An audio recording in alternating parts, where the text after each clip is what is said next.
যে সমস্যাটা যে তৈরি হলো, সমস্যাটা কি এমন পর্যায়ে গেল যে পর্যায়ে দাঁড়িয়ে আপনারা কার্যত বাধ্য হলেন যে প্রশাসনকে, সরকারকে গোটা বিষয়টা জানাতে?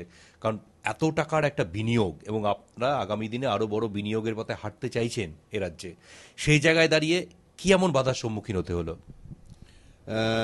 আমরা যে কোনো ছোটোখাটো ঘটনা যতই ঘটে আমরা নিজেরাই ওখানে মিটমাট করে নিই, and we are getting full support from local leaders, right from Mr.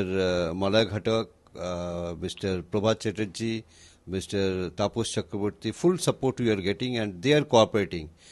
But for the last 2-3 months, Alok Das নামে একজন একটা ছেলে, আই ওয়ান্স মেট হিম, ঠিক মনে করতে পারছি না, ওর একবারই 1.5-2 মাস আগে আমার সাথে দেখা হয়েছিল কোনো একটা মিটিংয়ে, অ্যান্ড সে 2-3 মাস ধরে আমাদের এখানে খুব ডিস্টারবেন্স ক্রিয়েট করছে বিভিন্ন কোনো ইস্যু নিয়ে। অ্যান্ড এখানে একটা প্রশ্ন আছে, সে এত বড় ক্ষমতাশালী যে তাকে কেউ নিয়ন্ত্রণ করতে পারছে না দীর্ঘ এই কমাস ধরে? সেখানে ও কেউ নিয়ন্ত্রণ করতে পারছে না এটা আমি ঠিক বলতে পারছি না, কিন্তু ব্যাপারটা হচ্ছে ও এরকমভাবে করে যাচ্ছিল, কিছু আরও ছেলে নিয়ে ডিস্টারবেন্স ক্রিয়েট করছিল। আমরা এতদিন দেখেছি আর প্রত্যেকের সাথে কথা বলেছি যে এটা যেন স্টপ হয়, কিন্তু দেখা যাচ্ছে এটা স্টপ হচ্ছে না কোনো কারণে। তারপর আমরা বাধ্য হয়েছি এটা রিপোর্টটা করবার জন্য, তখন রিপোর্ট করেছি আমরা। উনি বলছেন যে উনি জামুরিয়া ব্লক টুর তৃণমূলের ওই এলাকার নেতা, উনি নিজে দাবি করছেন, অলোক দাস, যার বিরুদ্ধে আপনার অভিযোগ। কিন্তু উনি বলছেন যে প্ল্যানটা জামুরিয়া ব্লক ওয়ানে, বলছেন যে আমার সঙ্গে কোনো সম্পর্কই নেই, তাহলে আমার বিরুদ্ধে কেন অভিযোগ? না না, এটা একদম একদম ভুল কথা বলছে। অ্যান্ড ও যে রেগুলার ওখানে আসা যাওয়া করছে, লোকেদের নিয়ে ওখানে ডিস্টারবেন্স ক্রিয়েট করছে, এটা প্রত্যেকেই জানে, সবাই জানে। এটা বললে আমি ঠিক মানে সমস্যাটা মূল জায়গাটা কোথায়? আপনারা যে সংস্থার যে সম্প্রসারণ চাইছেন, নতুন বিনিয়োগের পথে যাচ্ছেন, সেইটা করতে গিয়েই সমস্যার মুখে পড়তে হলো? মানে সমস্যাটা কবে থেকে, কেন, কি কারণে মাথাচাড়া দিল? না না, আমরা এক্সপানশন করার জন্য সেসব কোনো সমস্যা নেই। We are getting total support from everywhere, government authorities, full support we are getting. Only one thing যেটা আমার মনে হয়, Alok Das is doing all those things because of his some vested interest, although he has not declared anything in front of me or in front of other officials, but we came to know from other sources that he wants some money.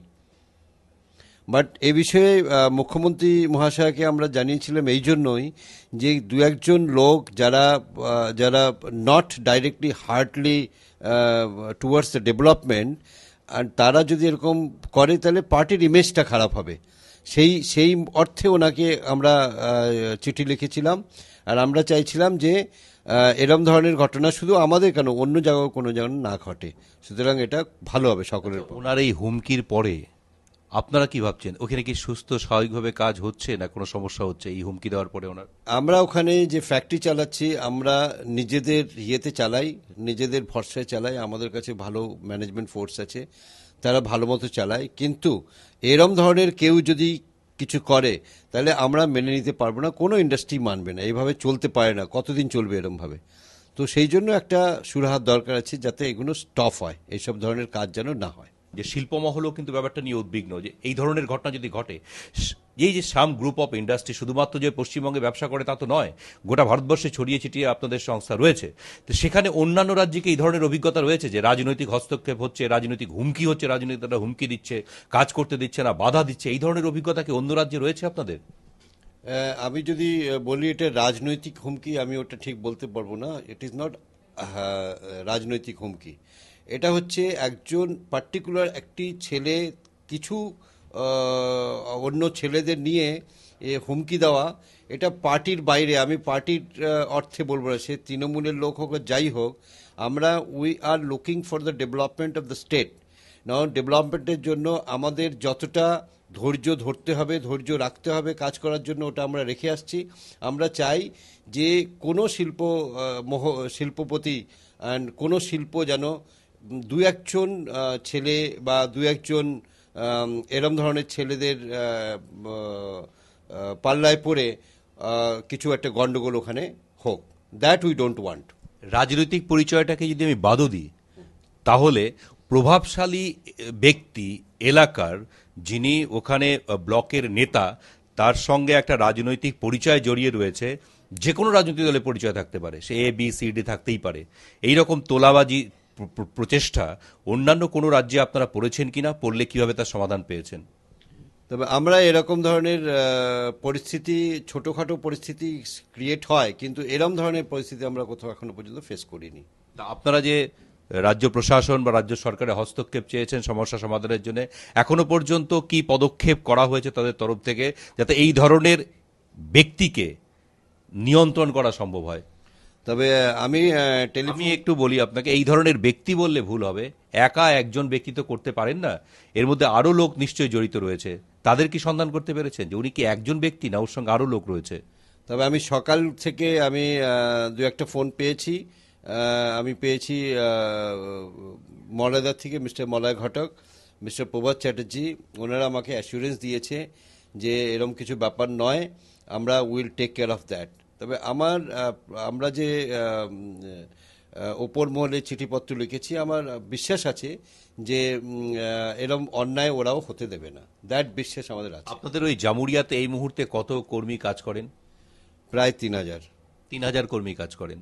তো এই স্থানীয় লোক নিতে হবে বলে অলোক দাস দাবি করছেন, আপনারা কি স্থানীয় লোকদের বাদ দিয়ে কাজ করছেন ওখানে? আমাদের ওখানে মোর দেন 80% স্থানীয় লোক, within the radius from 10 kilometres স্থানীয় লোকই কাজ করে। ঘটনা যদি তাই হয়, তাহলে স্থানীয় লোক নিতে হবে এই দাবিতে এই যে সুর চড়ানো, তাহলে এটার পেছনে অন্য কোনো অজুহাত আছে মনে করছেন? কারণ না, আমি বলছি যে স্থানীয় লোক তো অনেক আছে ওখানে, আমাদের লিমিটেশনের মধ্যে আমরা রাখি। আমরা চাই যে ম্যাক্সিমাম লোক স্থানীয় লোকই ওখানে কাজ করুক। আমরা সবসময় চেয়ে আসছি, আমরা করে আসছি ওটা। আর আমাদের এক্সপানশন পিরিয়ড গত সপ্তাহেই আমরা ডিক্লেয়ার করেছিলাম যে 2,000 কোটি টাকা আগামী 2 বছরের মধ্যে আমরা ইনভেস্ট করব। যত এক্সপানশন হবে লোকাল লোকেরাই চাকরি পাবে, কিন্তু এক্সপানশন হওয়ার মুখে যদি এরকম কিছু ছেলে আর কিছু লোক যদি এরকমভাবে বাধা সৃষ্টি করে, তাহলে এক্সপানশন করা সম্ভব কি করে হবে? সম্ভব নয় সব। এই মুহূর্তে সেই জায়গায় দাঁড়িয়ে দুটো প্রশ্ন আমার। এক, এই সমস্যার সমাধান কিভাবে সম্ভব, সম্ভাবনা দেখছেন কিনা?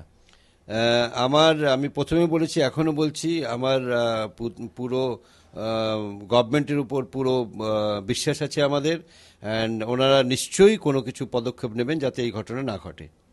আর দ্বিতীয় প্রশ্ন হচ্ছে যে আপনারা কি এই সমস্যার এই ধরনের কোনো সমাধানের দিকে হাঁটবেন, যে ও তোলা চাইছে তোলাটা দিয়ে দিই? নিঃসন্দেহে নয়, নিঃসন্দেহে নয়। মানে আপনারা কোনো অবস্থায় আপোষের পথে যাবেন না ওখানে? আপোষের নেই। কেউ যদি কোনো জেনুইনলি কেউ যদি কিছু চায়, আমরা ওখানে অনেক সোশ্যাল ওয়ার্ক করছি under hour corporate social responsibility স্কিমে অনেক করছি। কিরম ধরনের কোনো যারা বিপদে পড়ে আমরা ওখানে করে আসছি, এই খবরাখবর তো আপনারা নিতে পারেন।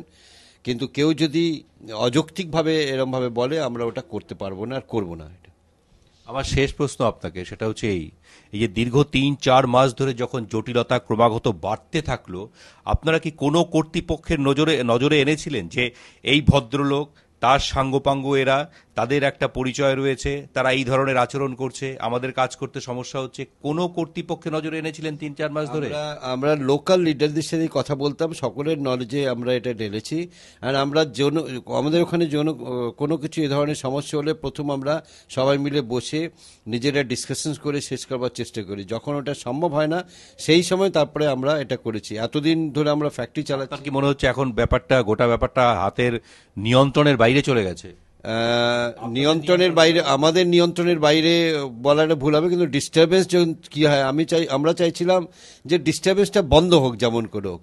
আমরা এই অর্থেই নয় যে আমরা এটা নিয়ে বন্ধ করে দেবো, এমন কিছু আমরা এখনো ভাবিনি। কিন্তু এরকম যদি চলতে থাকে, কোনো ইন্ডাস্ট্রি চলতে পারে না।